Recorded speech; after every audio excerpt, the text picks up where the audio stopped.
Once upon a time, there was a girl who wore a red cloak and went by the name Little Red Riding Hood. Little Red Riding Hood lived in a small house near the forest. One day her mother said, Little Red Riding Hood, I just gathered a bunch of books for your grandmother who is sick. Will you take them to her? Go straight there and don't talk to any strangers. I won't. I promise. I promise. replied Little Red Riding Hood, and with that she skipped out the door. Little Red Riding Hood walked along when suddenly she heard rustling beside her.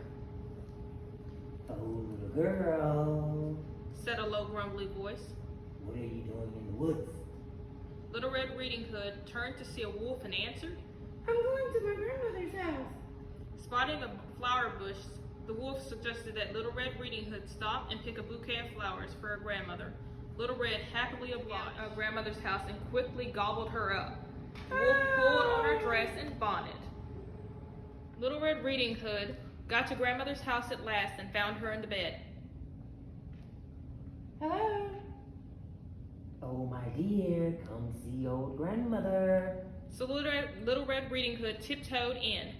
Grandmother, what a low, grumbly voice you have. The better to read to you, my dear. Grandmother, what big ears you have. The better to hear you read to me, my dear. Grandmother, what big books you have. The more to read to you, my dear. Grandmother, what big teeth you have. The better to eat you with. Little Red Riding Hood realized that it was not her grandmother at all, but in fact it was the wolf. As she ran off as fast as she could, the wolf chased her and she cried out for help. Ah, help, Back help, here, help. back here.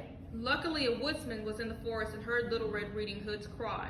He rushed over and waved his sharp axe in the air.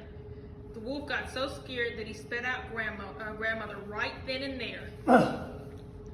Grandmother was a bit shaken after spending some time in the wolf's stomach, but she soon caught her breath, straightened her glasses, and thanked the brave woodsman, who chased the wolf away. Go. I'm so very sorry, Grandmother. I will never talk to strangers again.